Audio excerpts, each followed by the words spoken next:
Hello, everybody. I'm going to continue with the story of James and the Giant Peach.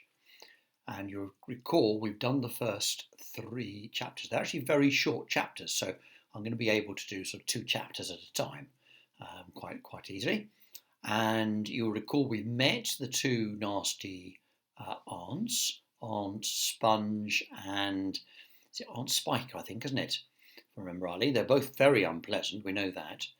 And then also, James, when he was down the bottom of the garden feeling rather sorry for himself, he has met this rather strange man who was trying to give him a bag of something. They were like little green diamonds, weren't they?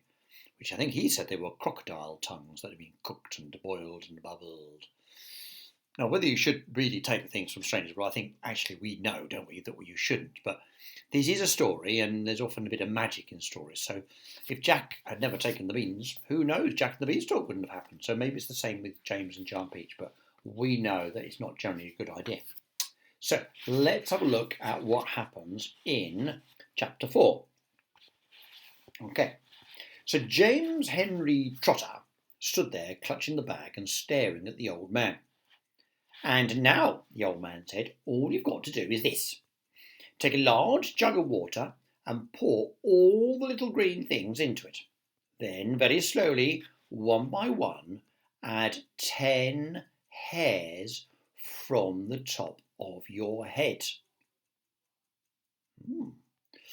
Interesting, isn't it? It doesn't sound very hygienic, but maybe because because it's a magic spell, isn't it? Do you remember we talked last time how you can bubble, you can mix all sorts of things in making a magic spell. And it means it would be his hair, I suppose, so the spell would work for him, wouldn't it? That sets them off. It gets them going. In a couple of minutes, the water will begin to froth and bubble furiously. And as soon as that happens, you must quickly drink it all down, the whole jugful, in one gulp. And then, my dear, you will feel it churning and boiling in your stomach. And steam will start coming out of your mouth. And immediately after that, marvellous things will start happening to you. Fabulous, unbelievable things, and you will never be miserable again in your life. Sounds a bit like George's Marvellous Medicine, doesn't it? Because you are miserable, aren't you? You needn't tell me, I know all about it. Now, off you go and do exactly as I say. And don't whisper a word of this to those two horrible aunts of yours, not a word. And don't let those green things in there get away from you either. Because if they do escape, then they will be working their magic upon somebody else instead of you. And that isn't what you want at all, is it, my dear? Whoever they meet first, be it bug, insect, animal, or tree, that will be the one who gets the full power of their magic. So hold the bag tight. Don't tear the paper. Off you go. Hurry up. Don't wait. Now's the time. And hurry. And with that, the old man turned away and disappeared into the bushes. Well, I don't know about it. If it was me, I don't think I would experiment with these things and try drinking them and so on. Not unless I did a lot of homework first to see if I could find out what they were. I'd probably Google them, wouldn't you?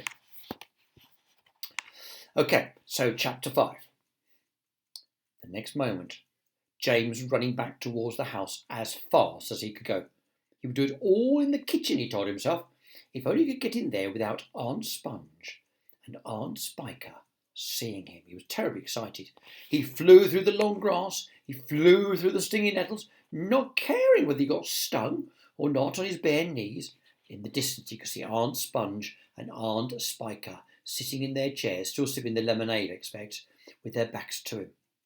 He swerved away from them so as to go round the other side of the house. But then, suddenly, just as he was passing underneath the old peach tree that stood in the middle of the garden, his foot slipped and he fell flat on his face in the grass. Well, you know what's going to happen, don't you? The paper bag burst open as it hit the ground, and the thousands of tiny green things were scattered in all directions. Oh no, what a disaster. But maybe it'll all be for the best. Let's see, shall we? James immediately picked himself up on his hands and knees, and started searching around for his precious treasures. What was this? They were all sinking into the soil. He could actually see them wriggling and twisting as they burrowed their way downward into the hard earth. And at once he reached out a hand to pick some of them up before it was too late, but they disappeared right under his fingers. He went after some others, and the same thing happened. He began scrabbling around frantically in an effort to catch hold of those that were left, but they were too quick for him.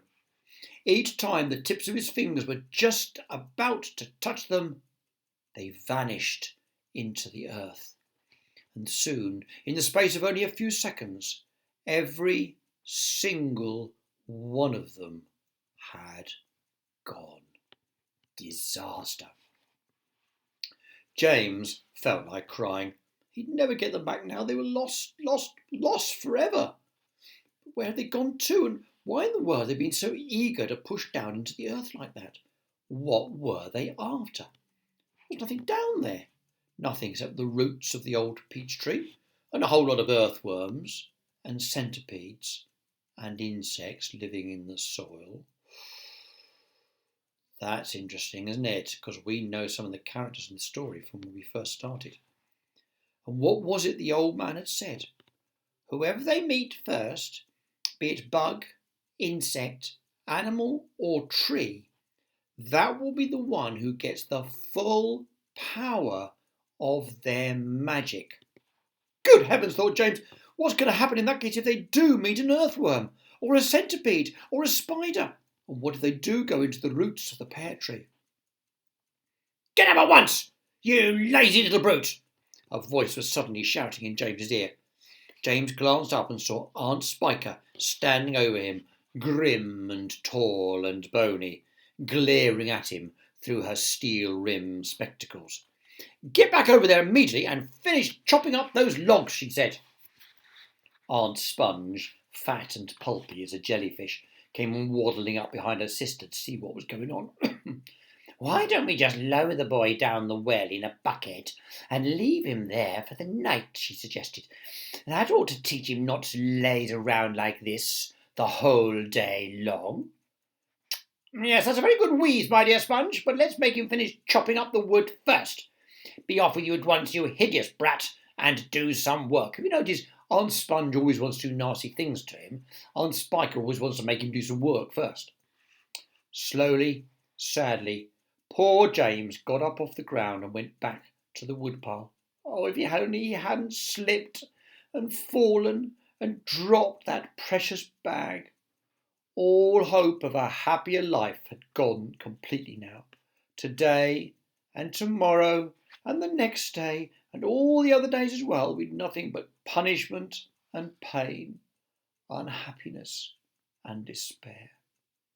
He picked up the chopper and was just about to start chopping away again when he heard a shout behind him that made him stop and turn. I wonder what that is about. Do you think he's going to be unhappy and sad and despairing all his life? I don't think so, because Roald Dahl stories are never like that. Things are, I'm sure, going to get better. I think it's a great story. Come back next time. I will try and put another one up fairly soon, and that will be chapter 7. Or was it chapter 6? I better check that tonight, because otherwise I'll be opening at the wrong place and we miss it. No, just what I checked. It's chapter 6 that we'll come back to, and we will see whether the magic is working on the peach tree and all that live in the ground. Be happy, and I'll see you soon.